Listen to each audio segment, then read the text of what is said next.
उल्का पिंड क्या है, इसका पूरा इतिहास। तो दोस्तों, आप सभी ने कहीं न कहीं उल्का पिंड का नाम तो सुना ही होगा। वैज्ञानिकों की माने तो इसी पिंड के कारण ही डायनासोर जैसे विशालकाय जीव का एक समय में पूरी तरह सर्वनाश हो गया था।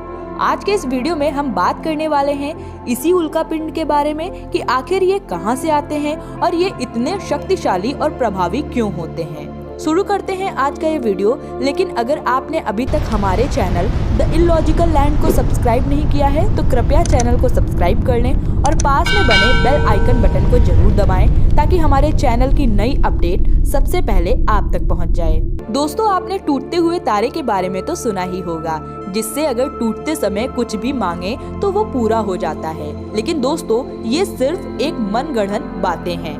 टूटते हुए तारे असल में तारे नहीं बल्कि उल्कापिंड होते हैं। और आपने ये बात भी जरूर सुनी होगी कि करोड़ों वर्ष पहले एक एस्टेरॉयड के कारण डायनासोर जैसे विशालकाय जीव का पूर्ण रूप से अंत हो गया था। आखिर उस एस्टेरॉयड में ऐसा क्या था जिसने करोड़ों वर्ष पूर्व पूरी पृथ्वी को तहस नहस कर दिया था।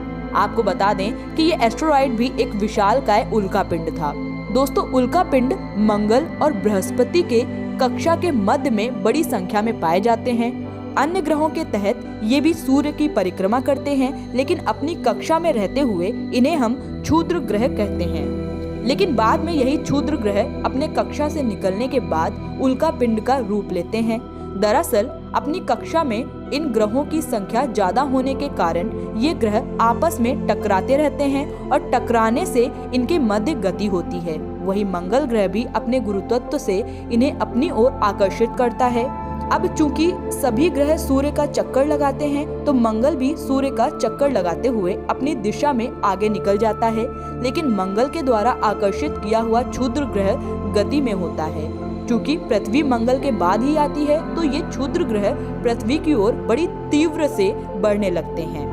दोस्तों, आपको बता दें कि हमारे अंतरिक्ष में ये घटना आम है, क्योंकि कई क्षुद्र ग्रह अपनी कक्षा से निकलकर यूं ही गिरते रहते हैं। लेकिन अब आपके मन में ये सवाल होगा कि अगर प्रतिदिन क्षुद्र ग्रह अपने कक्षा से निकलकर पृथ्वी की ओर बढ़ते हैं तो आखिर ये पृथ्वी पर क्यों नहीं गिरते।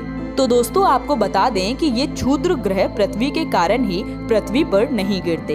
दरअसल दोस्तों, हमारी पृथ्वी के चारों ओर वायुमंडल का एक विशालकाय पर्यावरण है जो कि इन क्षुद्र ग्रह से हमारी रक्षा करता है।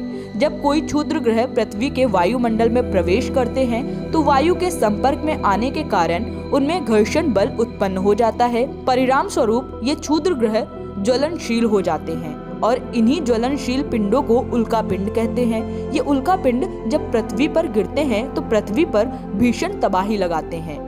यही कारण है हजारों वर्ष पहले एक बड़े विशालकाय उल्कापिंड के गिरने के कारण डायनासोर समेत पूरी पृथ्वी का सर्वनाश हो गया था। दोस्तों, ये क्षुद्र ग्रह पृथ्वी पर दो डायरेक्शन से प्रवेश करते हैं।